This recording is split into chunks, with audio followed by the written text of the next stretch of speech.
보겠습니다. 디모데후서 2장입니다. 1절에서 7절 말씀까지 신약으로 343쪽에 있습니다.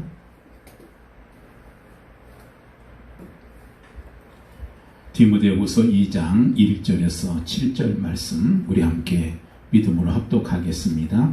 내 아들아, 그러므로 너는 그리스도 예수 안에 있는 은혜 가운데서 강하고 또 네가 많은 증인 앞에서 내게 들은 바를 충성된 사람들에게 전 부탁하라. 그들이 또 다른 사람들을 가르칠 수 있으리라. 너는 그리스도 예수의 좋은 병사로 나와 함께 고난을 받으라. 병사로 복무하는 자는 자기 생활에 얽매이는 자가 하나도 없나니 이는 병사로 모집한 자를 기쁘게 하려 함이라. 경계하는 자가 법대로 경계하지 아니하면 승리자의 관을 얻지 못할 것이며 수고하는 농부가 곡식을 먼저 받는 것이 마땅하니라. 내가 말하는 것을 생각해 보라. 주께서 범사에 내게 총명을 주시리라. 아멘. 우리가 하나님의 언약 안에서 우리 삶의 목표와 목적과 이유를 하나님과 방향을 맞추게 되면 아마 우리가 이 세상에서 가장 필요한 사람이 될 겁니다. 왜냐하면 우리 때문에 세상이 변화될 것이고 소망이 없는 사람들이 복음 가진 우리를 만났을 때 잃어버린 참 소망을 회복할 수가 있게 될 것이고 또 미래를 잃어버린 많은 젊은이들이 바로 복음 가진 교회나 복음 가진 우리 성도들 때문에 그들의 미래가 열려지는 그런 축복이 있을 것입니다. 자, 그래서 오늘 우리가 예배 드릴 때 우리가 꼭 예배 성공하셔야 돼요. 지난주 말씀의 제목이 축복의 때가 반드시 온다. 확신을 가지고 기다리는 사람에게 축복은 오게 되어 있습니다. 그래서 오늘 또 이 말씀과 언약으로 성취될 것을 우리가 기도 제목으로 붙잡고 나아갈 수 있게 되기를 간절히 부탁을 드립니다. 여러분, 확신이 없으면 기다리지를 못해요. 기다리지 못하는 이유가 뭐냐? 내게 확신이 없기 때문에 그래요. 그래서 못 기다리는 것입니다. 그러다 보니까 마음이 조급해질 수밖에 없고 그리고 마음이 불안해질 수밖에 없지요. 그래서 결국 어떻게 됩니까? 판단력이 흐려지고 눈이 흐려지기 시작합니다. 그래서 참 빨리 했으면 좋겠다. 이런 동기에 붙잡히게 하다 보니까 그러니까 어떤 일을 선택했을 때나 또 결정하게 될 때에 중대한 그런 실수를 하게 되고 결정적인 실수가 나올 수밖에 없습니다. 여러분, 그때부터 참 중요한 이런 문제가 생기고 예상치 못한 어려움이 생길 수밖에 없고 그렇습니다. 왜냐? 시작이 잘못돼서 그래요. 그래서 우리는 확신 가운데 해야 뭐가 결실이 있습니다. 발명왕 에디슨이 전구를 만들 때 거의 10,000번을 실험했다고 그랬어요. 그건 무슨 말이냐?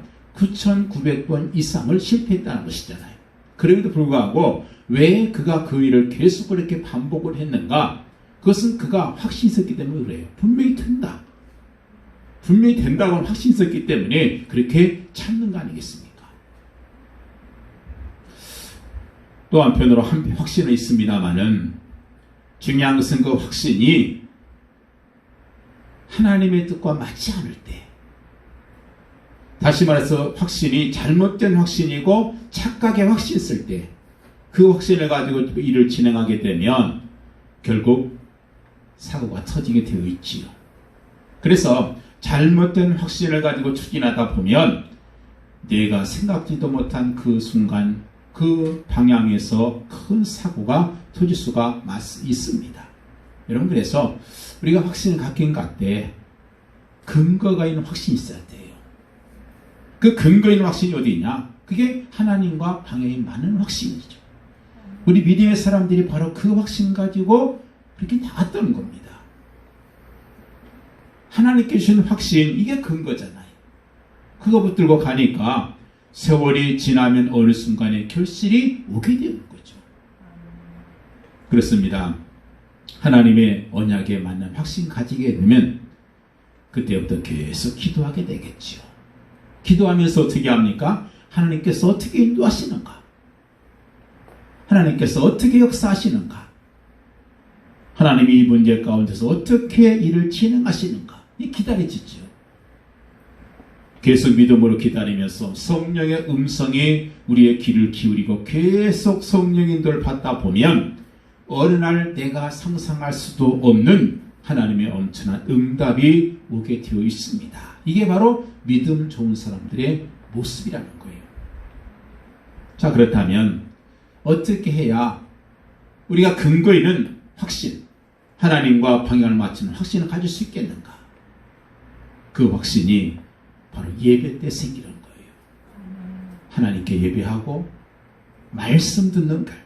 그래서 예배에 성공할 때에 이런 진정한 근거 있는 확신이 오는 거 아니겠습니까? 그래서 그 확신이 있으면 흔들릴 필요가 없어요. 조금 흔들린다 할지라도 다시 돌아오지요. 다윗이 지은 시를 보게 되면 그가 어려움 당했을 때 참 많이 흔들 때가 있었습니다. 그렇지만 다시 돌아와요. 그리고 하나님의 뜻을 결국 이루는 그런 모습 보지 않습니까? 우리가 이런 확신, 하나님의 뜻과 방향과 맞는 그런 확신을 갖게 되면 우리는 혼동될 필요가 없고 조금 안 된다고 낙심할 필요도 없고 조급할 필요도 없습니다. 지금 안 된다고 포기할 필요가 없잖아요. 반드시 되어진다는 확신. 왜냐? 하나님의 언약이니까. 바로 이것이 하나님의 언약, 하나님의 말씀, 하나님이 가장 좋아하시는 복음, 바로 거기에 기초를 두면 된다는 것입니다. 그래서 오늘 이 예배에 여러분 가운데 하나님께서 이 말씀이 깨달아지기를 원하고 또 확신이 되어지는 귀한 시간. 환경이 어렵다고 이렇게 세상이 험하고 살벌하다고 이렇게 말합니다. OECD 국가 중에서 우리나라 출산율이 최고로 낮다 그래요.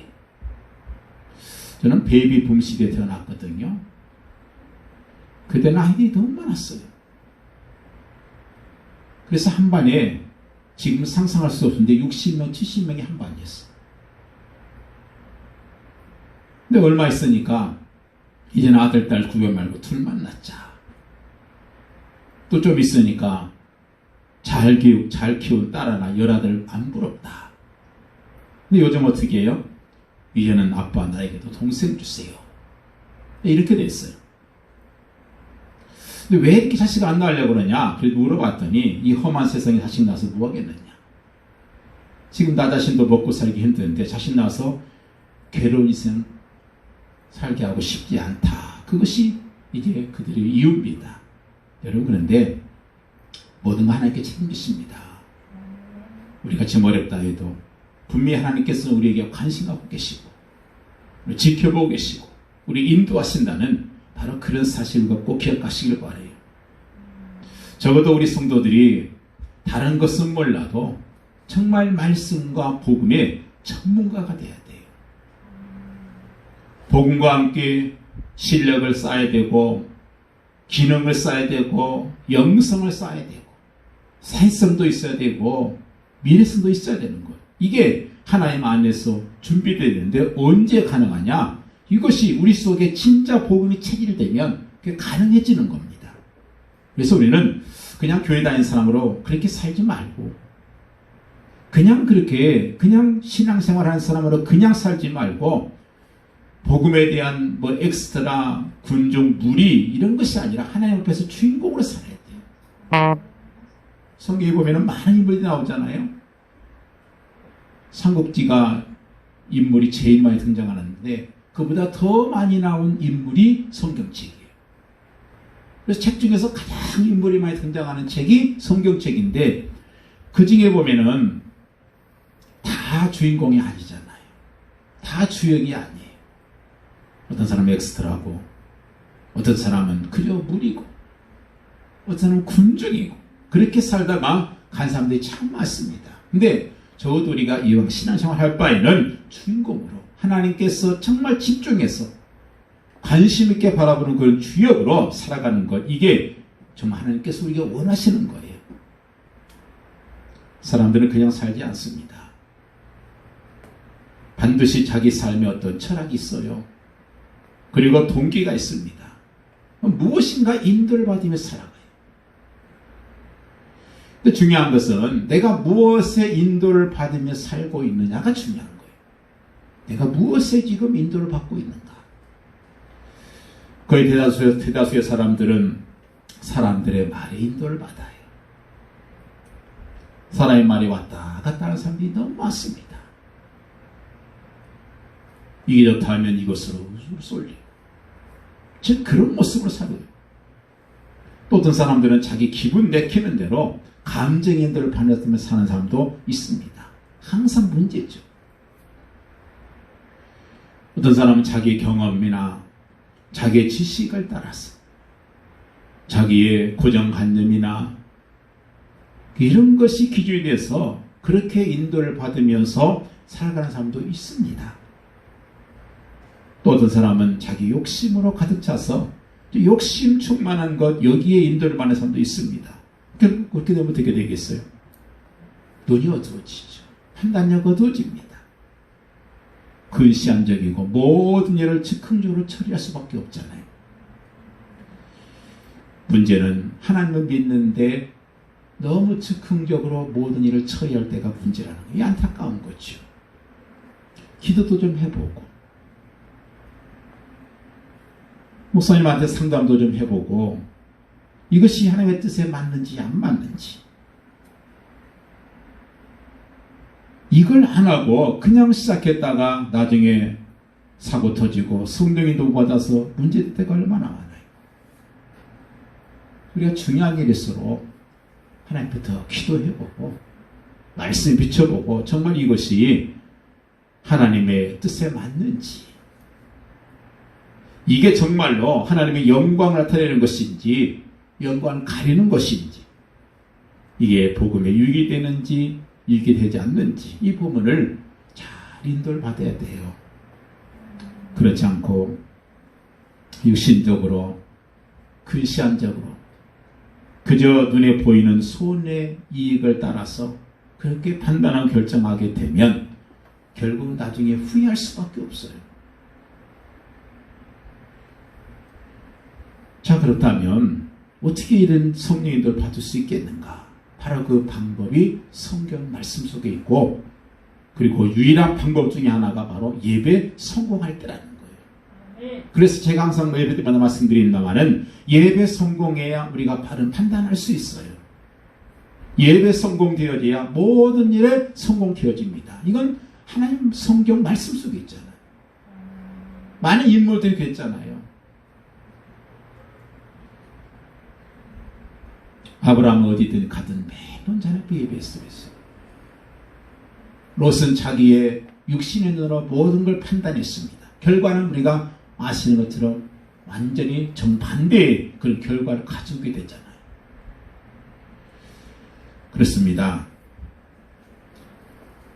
이 복음은 우리 모든 개인의 갈등이나 우리 사회생활, 우리 사회적 갈등 모든 것에 대한 명쾌한 답을 우리에게 제시하고 있어요. 참 하나의 말씀 얼마나 오래된 책이에요. 그런데 거기 보면 참 굉장한 것들이 많아요. 예를 들었어요. 성경이 쓰일 당시 그 당시 여자들이 사도행전의 세계 복음의 일꾼의 주인공으로 등장을 합니다. 여러분 그 당시에는 정말 지금도 남녀 차별이란 말이 나오는데 그 당시에 벌써 주인공들이에요. 온네시모 같은 종이 교회 지도자로 등장을 합니다. 상상할 수 없는 일이에요. 근데 성경에는 이미 그런 그 사회의 모순 제도까지 다 바꾸는 그런 모습들을 우리가 볼 수 있다는 거예요. 그래서 우리 하나님의 말씀 잘 보면 거기에 다 답이 있어요. 우리가 어떻게 인간 관계를 처신할 것인가? 어떻게 모든 일을 결정할 것인가? 정치를 어떻게 할 것인가? 사업을 어떻게 할 것인가? 가정생활 어떻게 할 것인가? 성경에는 정확하게 답을 주고 있습니다. 자, 그런데 문제는 이런 성경을 알고 있는 우리 성도들이 너무 속이 좁다는 게 문제예요. 시야가 너무 좁다는 거예요. 그저 비판하고 인본주의 쓰고 근심, 염려하고 왜 그렇습니까?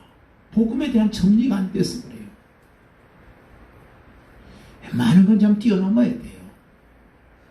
그래서 수용과 초월이라는 말을 참 좋아해요. 모든 사람 다 수용할 수 있어야 돼요. 그 정도의 큰 그릇을 가져야 됩니다. 하지만 거기에서 멈추면 안 되고 그 모든 것을 초월할 수 있어야 돼요. 같은 수준이 아니라 하나님의 수준에서 내려다 볼 수 있는 그런 수용과 초월에 그것이 하나님의 마음이고 그게 예수님의 마음이고 그게 많은 믿음의 사람들의 마음이라는 겁니다. 작은 거 가지고서 흔들리고 낙심하고 이런 그러면 안 되잖아요. 전에도 말씀드렸던 것처럼 운전할 때 초보자는요 그냥 눈에 앞에 있는 차만 봐요. 그러니까 앞차가 갑자기 급정거하면 뒤에 받아버리죠. 근데 노래를 들을수록 멀리 봅니다. 그리고 저 뒤에 있는 차도 보고 백미를 통해서 사이드미러로 옆에도 좀 보고 이게 적어도 하나님의 자녀들의 모습 아니겠어요? 근데 언제 되어지냐? 하나님의 은혜 받으면 돼요. 은혜를 받아야 돼요. 그래서 은혜를 받으려면 언제 받느냐? 말씀을 통해서 예배를 선포한다는 거예요. 정말 세대를 초월하고 리드할 수 있는 그런 사람이 되어야 되고 많은 사람에게 존경받는 좋아할 수 있는 그런 우리 그리스도인이 되어야 돼요. 그러려면 적어도 오력과 오씨 꼭 기억하십시오. 오력과 오씨가 있어야 돼요. 오력은 뭐냐? 힘인데 영역이 있어야 돼요. 다른 사람이 범접할 수 없는 그런 영역이 있어야 되죠. 그리고 지력도 있어요. 지혜도 있어야 돼요. 하나님께 기도하십시오 하는 지혜를 주세요. 그리고 체력도 하나님 달라고 기도하고 또 경제력 우리 그리스도인에게 필요합니다. 다른 사람 못지않은 경제를 달라고 기도하시고 마지막에 인력이에요. 인간관계 이게 재산입니다. 좋은 사람 만날 수 있게 좋은 사람을 많이 알고 있다는 것은 굉장한 그에게 재산입니다. 그 오력이 있어야 되겠고 오씨는 뭐냐? 솜씨, 맵씨, 말씨, 글씨, 마음씨예요. 이게 있어야 다른 사람들이 좋아하는 사람이 됩니다. 예수 믿는데 뭔가 구질구질하고 앞뒤 막히고 힘없고 무능하게 없는 그런 존경이 되면 안 되겠죠. 정말 힘있고 시대를 리드할 수 있고 세상을 살릴 수 있는 멋있는 그리스도인이 되기 위해서 기도하시고 모두가 그렇게 되길 주님의 이름으로 축원을 드립니다. 그러니까 멋있는 사람이 되길 바라요. 우등청하면 안 되죠. 오늘 본문에서 바울은 그리스도인의 정체성을 세 가지로 얘기해요. 그리스도인이 뭐냐? 누구냐? 뭐하는 사람들이냐? 우리는 그리스도의 군사다. 병사다. 영적인 싸움을 하는 병사. 육신적인 싸움이 아니라 그리고 우리는 뭔가 경계하는 자다. 그냥 가만히 노는 사람도 아니고 목적 없이 그냥 뛰는 사람도 아니라 정확한 목표를 보고 가는 사람이 경기자입니다. 경기자는 목적이 다 있어요. 그게 무슨 운동이건 경기 목표가 있습니다. 그걸 놓고 가는 사람이에요. 그리고 세 번째가 바로 농부입니다. 그래서 오늘 말씀은 바로 이 농부, 수고하고 힘써 일한 농부에 대한 말씀을 드리려고 그래요. 여러분 농부가 뭡니까? 농부가 돼가지고 수고하지 않고 좋은 열매를 바란다. 이건 나쁜 농부죠. 절대 그런 일이 없어요.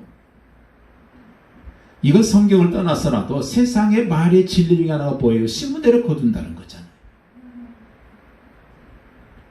땀과 피를 흘리는 것만이 그것이 열매로 오게 되어 있습니다. 그래서 훈련의 한 방울의 땀방울이 땀방울을 흘리면 전쟁에서 피 한 방울 안 흘린다. 그런 말이 있어요. 여러분 얼마 전에 올림픽 중계를 많이 보셨잖아요. 참 그 사람들이 얼마나 피눈물 나게 훈련했는 걸 아시잖아요. 오늘 풀어보니까 그 태릉성수촌에 하루 7표가 있더라고요. 아침에 일어나서 운동하고, 그리고 아침 식사하고 잠깐 쉬고 났다가 또 운동하고, 또 점심 먹고 또 잠깐 수면을 취하고 또 운동하고, 저녁 먹고 조금 운동하고 쉬고 개인 운동 시간. 이게 하루 일과예요. 그게 4년, 이번 같은 경우는 5년 동안 이렇게 반복했다는 거예요. 여러분 이게 뭡니까? 바로 이게 노력이고 이게 수고죠. 좋은 열매를 맺는 나무는 그냥 되지 않습니다. 많은 혹독한 비바람을 견디고 시간표가 지나야 그래야 열매가 오게 되어 있어요. 우리가 슈퍼에 가서 그냥 돈 내고 사 먹으니까 그냥 그게 그냥 떨어지는 것 같은데, 그 한 개의 그 복숭아를 키우기 위해서 얼마나 많은 수고가 있는지 여러분 아셔야 돼요. 시골에 산 옆에 복숭아 밭이 있는데 1년 360일 계속 일해요. 한순간도 쉬지 않습니다. 겨울에는 쉬는가 싶어도 겨울에도 전지를 걸음 주고 계속해서 그 일을 하는 걸 봤어요. 여러분 이게 농부 모습 아니겠어요? 남들보다 더 많이 수고하고 더 많이 인내하고 더 최선을 다해야 성공한다는 것이 농부의 교훈입니다. 여러분 이 세상에 공짜는 없어요. 되게 후진국 못 사는 나라 경제 구조가 이게 잘못됐잖아요. 그래서 사기치고 부자 되고, 투기해서 부자 되고, 돗길에서 부자 되고, 뇌물 받아서 부자 되고, 이건 진짜 멋있는 부자가 아니잖아요. 그런 사람 절대 부러워하지 마세요. 결국은 부러워할 것이 못 돼요. 정말 열심히 수고하고 희생하고 노력해서 그래서 부자 된 사람, 이 사람은 부러워할 만하죠. 존경할 만하죠. 가을의 추수 때까지 많은 인내와 수고를 해야만이 좋은 열매가 맺혀지게 되어 있습니다. 중요한 것은 오늘 농부라고 했는데 우리가 농사 짓는 사람들 아니잖아요. 그런데 왜 우리한테 농부라고 말합니까? 영적인 농부라는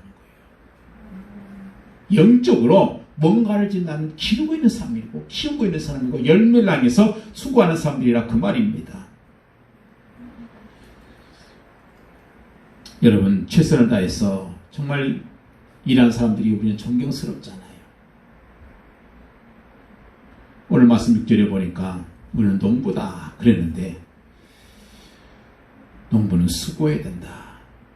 그런데 중요한 것은 이 농부가 수고를 하는데 그 농부, 수고한 농부가 먼저 먹는다고 말씀하고 있잖아요. 자, 예를 들었어요. 제가 포도원 하는데 이 포도의 품질이 너무 좋아. 우리나라에서 제일 맛있는 포도야. 그래서 그게 소문이 나가지고 대통령이 드시겠다고 청와대에서 이렇게 주문을 했어. 그렇지만 제일 먹는 사람은 나잖아요. 왜요? 내가 주인이니까. 여러분 그렇습니다. 수고하는 농부가 먼저 곡식을 받는 것이 마땅하다. 우리가 수고하고 하나님의 영광을 위해서 뭔가 했을 때 하나님께서 우리에게 제일 먼저 열매를 주신다는 거예요. 결코 잊지 않고. 그래서 우리가 가는 게 신앙생활하는 것이 어렵다. 어떤 분은 선교사 가는 것이 어렵고 목회하는 것이 어렵다. 근데 여러분 그렇게 생각하면 안 돼요. 그건 최고로 영광스러운 거예요. 자꾸 우리가 세상적인 기준에서 뭐가 참 문제다. 근데 그렇지 않습니다. 여러분 축복된 길을 간다. 이 사실을 좀 잊지 마세요. 내가 신앙생활을 잘한다는 것은 불편한 것이 아니고 좀 돈이 없어도 좀 불편하긴 하죠. 그러나 여러분 그것이 전부가 아니라 우리는 가장 영광스러운 그런 자리를 가고 있다는 사실을 우리가 기억해야 돼요. 그리고 이 농부는요, 추수의 시기를 기다릴 줄 압니다. 서두르지 않아요. 고구마 심어놓고 아직 열물지 않았는데 급하다고 파서 먹는 농부는 없어요. 시기를 정확히 알아요. 어느 때에 고구마를 캐야 되는 것이구나.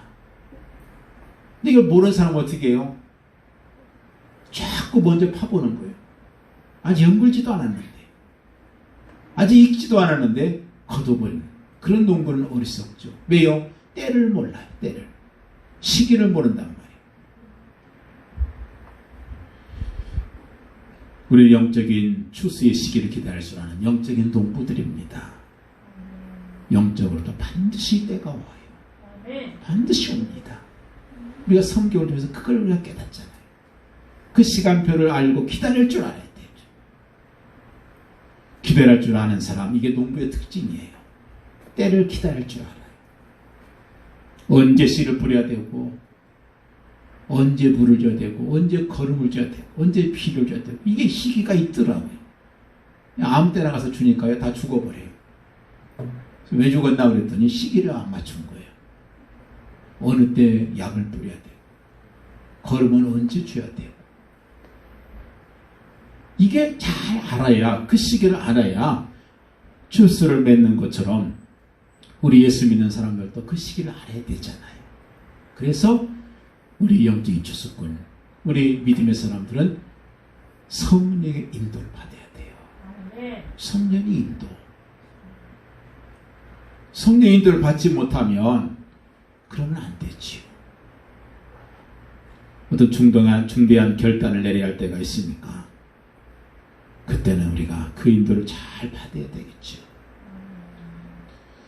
우리 영적인 추수를 기다리는 우리 농부들, 뭘 기다려야 되는가? 하나님의 비전이 성취될 날을 기다릴 줄 알아야 돼요. 열매가 반드시 옵니다. 근데 사실 세상의 농부들은요, 최선을 다해서 거의 잠도 못 자고 고생을 많이 해도 결실이 없을 때가 있어요. 태풍이 와서 쓸어버렸다든지, 비가 너무 안 온다든지, 또 너무 많이 온다든지, 그러면 그 열매가 없어지죠. 그러면 그 많은 성실과 수고와 인내가 소용이 없을 때가 있습니다. 영적으로는 절대 그런 일이 없어요. 절대로 영적으로는 그런 일이 없습니다. 완전하신 하나님께서 우리에게 미래를 보장하고 있고 최고 열매를 분명히 주신다고 약속하고 있단 말이에요. 그저 하나님의 법대로만 한다면 반드시 때가 되면 열매가 맺혀지게 될 것입니다. 농부는 열심히 일하면서도 걱정할 수 있어요. 비가 안 오면 어떡하겠습니까? 안 되잖아요. 운동선수도 그렇게 열심히 금메달을 따기 위해서 열심히 훈련했지만 그날 아침에 컨디션이 나빠지면 놓칠 수 있어요. 사업가들이 아무리 최선을 내서 사업을 해도 안 되는 때가 있잖아요. 다 되진 않잖아요. 어떤 아이가 수능 시험에서 전국 이 시험에서 대학 시험에서 1등 할 수 있는 실력이지만 그날 아프면 또 그 실력을 발휘 못할 수도 있습니다. 그렇지만 세상에서는 그런 일이 있을 수 있겠지만 하나님 나라에서는 절대 없다는 사실, 그 사실 여러분 꼭 기억하시기 바라요. 그래서 우리에게 소망과 인내가 있어야 됩니다. 농부가 당장 지금 열매 맺힌다고 낙심하고 투자한 게 있으면 얼마나 어리석습니까? 가을에 나는 열매를 여름에 기다리면 되겠냔 말이에요. 수고하는 농부는 소망과 인내가 필요하다. 하나님께서 완전히 책임지신다. 여러분 아무리 사람이 노력해서 기후지를 지내고 비행기를 타고 구름이 올라가서 드라이아이스를 뿌려서 인공비를 내리게 하고 그렇게 해봤자 하나님께서 1분만 소낙비 내리시면 끝나버리잖아요. 그게 우리 하나님이에요. 우리 하나님께서 우리에게 책임지신다고 말씀하고 있잖아요. 신명기 28장 12절 말씀 보면 하나님께서 때를 따라 비를 주신다 그랬어요. 비 달라고 매일 달라고 기도하면 되겠습니까? 아니란 말이에요. 비도 적당히 와야지요. 때를 따라서 이른비와 두린비를 주신다고 약속했고, 그리고 하나님께서는 우리의 열매 결실을 완전히 주신다고 약속했습니다. 여러분, 그래서 우리는 영적인 농부로서 우리가 그 시기를 기다릴 줄 아는 우리가 되될 것입니다. 자, 그렇다면 우리가 특별히 오늘 말씀 보면 하나님께서 우리를 이 영적인 농부로, 다시 말해서 거두는 자, 영적인 열매를 거두는 자, 파수꾼으로 우리를 세우셨는데, 어떤 파수꾼을 우리에게 이야기하고 있는가? 이사야 62장 보니까 우리가 누군가 기도의 파수꾼이라는 거예요. 여호와로 하여금 쉬지 못하시게 하라. 무슨 말이에요? 우리가 기도를 쉬지 않고 기도하면 하나님께서 계속해서 그 기도 챙기시느라고 쉴 수가 없다는 거예요. 그 말은 무슨 말이에요? 전제라고 있잖아요. 하나님께서 우리의 기도에 귀를 기울이시고 들어주시려고 계속 준비하고 계시고 귀를 기울이시겠다는 거잖아요. 어느 날 목사님 가족이 식당을 갔는데 이 막내가 야채를 전혀 안 먹더래요. 양식을 시켰는데 야채가 많이 나오는데 안 먹더래요. 그래서 약속을 했답니다. 내가 이 야채 다 먹으면 네가 그렇게 원하는 핸드폰 사줄게. 그랬더니 목숨 걸고 다 먹더래요. 여러분, 그 아들한테 아빠가 약속한 거 안 지키면 어떻게 되겠어요? 그야말로 정말 등살에 못 쌉니다. 우리 하나님께서 우리 약속하신 거 있잖아요. 그 약속 붙잡고 기도하시란 말이에요. 하나님 여기 약속하지 않았습니까? 주세요. 하나님께서 분명 우리 약속을 붙들고 기도하는 우리의 기도를 반드시 들어주실 것입니다. 두 번째는 말씀의 파수꾼이에요. 에스겔 3장에 보니까 너희들이 말씀과 복음을 증거했는데 그 사람들이 듣지 않으면 핏값이 그들에게 갈 것이다. 이런 말이 있어요. 내가 복음을 열심히 전하고 말씀을 전했는데 안 들으면 화가 나지요. 그런데 말씀을 안 전했다. 그러면 그 화가 나에게 올 것이다. 말씀의 파수꾼이라는 거예요. 이런 물에 빠져 죽어가는 사람 뭐 건질 수 있는데 안 건져내면 그것은 좋은 사람 아니죠. 헌혈에서 능력이 있는데 안 건져냈다. 나쁜 사람입니다. 책임을 그 사람이 질 수 있죠. 여러분, 그렇지만 내가 적어도 물에 빠져 있는 사람을 건져낼 수 있는 준비를 해야 되잖아요. 어떤 아버지가 가족과 함께 호수에 낚시를 하러 가면서 그러는 거예요. 혹시라도 누가 물에 빠지면 절대로 물에 뛰어들지 말아라. 왜냐하면 우리가 뉴스 보면 그런 일이 많잖아요. 누가 빠지면은 그냥 뛰어들어가잖아요. 같이 죽잖아요. 근데 그 아버지는 낚시하러 가면서 무슨 배낭 하나 들고 가더래요. 배낭이 뭔가 했더니 그 속에다가 밧줄을 딱 넣어가지고 가는 거예요. 그래서 여차하면 누가 빠지면 얼른 밧줄 던져서 건질 수 있도록. 여러분, 누군가 정말 구원이 필요한 사람이 있는데 그 사람에게 내가 던질 밧줄이 있어야 되잖아요. 그래서 우리가 말씀이 있어야 돼요. 누군가가 필요했을 때 내가 밧줄이 없으면 던지고 싶어도 못 던지잖아요. 또 나도 수영도 못하는데 뛰어들어갔다 나도 같이 죽을 것 같고. 그때 밧줄이 있으면 간단하게 끝나잖아요. 구명조끼가 있으면 던져주면 되잖아요. 그거를 준비하라는 거예요. 그래서 우리가 훈련해야 돼요. 내가 준비가 돼야 돼요. 왜냐? 우리가 세상을 살려야 되는 거예요. 하나님께서 누구를 통해서 세상을 살리겠습니까? 하나님의 사람들을 통해 살리지요. 유명한 사람이 아니고 유능한 사람이 아니고 유능한 돈 많은 사람이 아니라 하나님의 사람을 통해서 사람을 살리십니다. 그래서 우리가 참 중요한 사람들인 거예요. 하나님의 눈에 볼 때는 그래요. 세상 사람들은 우리를 하찮게 보일지라도 누군가 정말 죽어가는 사람이 있으면 그 사람을 살릴 수 있는 그런 힘이 그런 능력이 우리에게 있어야 한다는 거예요. 베드로후서 2장 9절에 보니까 우리를 어두운 가운데 불러내신 그 아름다운 빛에 들어가게 하신 자의 아름다운 덕을 선전하게 하심이라. 빛의 철파수꾼이라는 거죠. 사람들이 지금 사실 아는 것 같지만 흑암 속에 있는 사람이 많습니다. 어디 가야 될지 지금 암담하잖아요. 그렇지만 그 흑암의 세력의 역사는 그곳에 빛 대신 창조의 빛, 생명의 빛 대신 그리스도의 빛이 빛이라는 사람들이 저와 여러분들이라는 거예요. 우리가 빛 자체는 아닙니다. 그러나 우리가 그리스도의 빛을 받아서 전해야죠. 반사시켜줘. 그런 책임이 우리에게 있고 그런 능력이 우리에게 있는 사람들이라는 거예요. 사실은 이 세상을 지키는 것은 누군가? 하나님의 사람들입니다. 그래서 우리가 정말 이 시대를 살리는 농부로서 우리가 가져야 할 것이 몇 가지가 있어요. 첫째는 뭐냐? 정체성이 있어야 돼요. 내가 누구인가? 우리가 그 컴퓨터에 가서나 거기 보면 이메일 할 때나 보면 아이디가 있잖아요. 그게 뭐예요? 아이덴티티잖아요.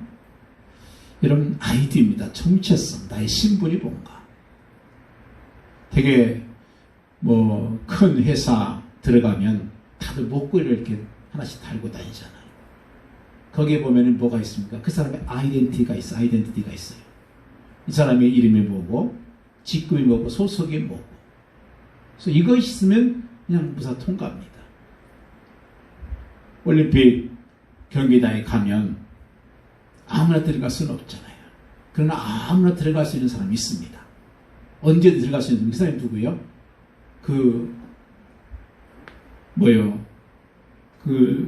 이 목걸이를 찬 사람이 있어요. 이 사람은 진양요원. 이 사람은 심판. 그게 있습니다. 그게 있는 사람은 그냥 무사 통과예요. 근데 그게 뭐 중요한 거죠. 내가 누구이고 내가 어떤 사람인가. 이것을 알면 우리가 자부심 가질 수 있어요.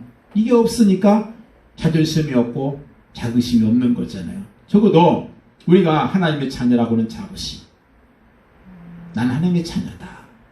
이 자부심 갖길 바래요. 왜 우리가 사람을 의지합니까? 자부심이 있지. 돈 많은 부자가 뭐 때문에 없는 사람 부러워하겠어요? 왜 우리가 영적인 비밀을 모르는 사람들에게 굽실대냔 말이에요. 예수 믿는 사람이 무엇하려고 인본주의 쓰는 사람들을 부러워합니까? 필요 없단 말이에요. 자부심을 갖길 바래요. 그리고 적어도 내가 만왕의 왕 창조주 하나님의 자녀가 하는 그런 자존심은 있어야지요. 기도의 비밀이 있는데 왜 불신자 앞에서 굽실대냔 말이에요. 세상의 방법을 왜 의지하냔 말이에요. 자존심이 있지. 진짜 자존심이 필요합니다. 하나님의 자녀다. 이 자존심을 갖길 바래요. 그리고 자긍심. 저도 내가 아니면 안 된다. 어떤 목사님 그러더라고요. 대제 불가능성. 내가 아니면. 물론 하나님께서는요. 나 아니면 다른 사람을 통해서 하실 수 있어요. 그렇지만 나 아니면 안 되는 거예요. 모세가 그래서 이 자긍심 하나님께서 계속 심어주잖아요. 난 안 돼요. 나는 나이가 80이고요. 말도 잘 못하고요. 나는 이제 늙었어요. 근데 하나님께서 뭐라면 너 아니면 안 된다. 네가 꼭 해야 된다. 그 자긍심 아니겠어요? 여호수아 나이가 80이 넘었어요. 근데 너 아니면 안 된다는 거예요. 이스라엘에 장수가 없겠습니까? 그런데 너 아니면 안 된다. 다윗이 정말 보잘 것이 없는 사람이잖아요. 아버지도 인정하지 않은 사람이에요. 근데 그런 그 다윗에게 너 아니면 이스라엘의 왕이 없다. 저와 여러분이 부족합니다. 우리는 아무것도 아닌 것 같아요. 그러나 하나님께서 우리를 한 사람 한 사람 너 아니면 안 된다는 거예요. 이 일은 내가 해야 된다. 그래서 여러분을 세웠다는 그 자긍심이 있어야 되죠. 만왕의 왕 창조주 하나님이 내 편이시다. 이것이 농부의 자세죠. 저도 불신자 능가할 수 있는 그런 비밀을 갖기 바래요. 영적인 비밀. 비밀이라는 것은 나만 아는 거예요. 다른 사람들은 죽었다 깨도 몰라요. 하나님께서 내게만 주신 그 약속 있잖아요. 요셉이 그래서 당당했던 거예요. 아무도 몰라요. 얘기해줘도 몰라요. 그 자기만 갖고 있는 비밀이잖아요. 영적인 비밀. 하나님의 언약, 하나님이 주신 비전, 이것에 대한 비밀이 있었으니까 요셉이 당당해요. 어디 갔는지. 그리고 빨리 영적인 치유를 받으시기 바라요. 그래서 응답과 누림 가운데 들어가시기 바랍니다. 농사 짓는 일에 전념해야 되는데 자꾸 다른 일에 분산되면 안 되잖아요. 적어도 우리가 영성 있는 사람, 합리성 있고 전문성 있는 사람이 되도록, 그래서 우리에게 정말 도움 필요한 사람을 살릴 수 있는 그런 정말 하나님 앞에 크게 쓰임받는 그런 귀한 우리 수고하는 농부, 하나님 열매를 얻는 그런 농부들이 되시기를 예수 이름으로 간절히 축원드립니다. 기도하겠습니다. 하나님 감사합니다. 오늘 예배 가운데 주신 말씀이 언약이 되게 하시고 실제로 우리가 수고하는 농부로서 소망과 인내를 가지고 하나님의 시간표를 바라보며 반드시 하나님께 책임지신다는 사실을 알게 하시고 기도와 말씀과 빛의 파수꾼으로서 한 세대를 살리시는 그런 농부가 되도록, 그런 삶을 살도록 우리에게 자부심과 자존심과 자긍심을 갖도록 역사해 주옵소서. 예수 그리스도의 이름으로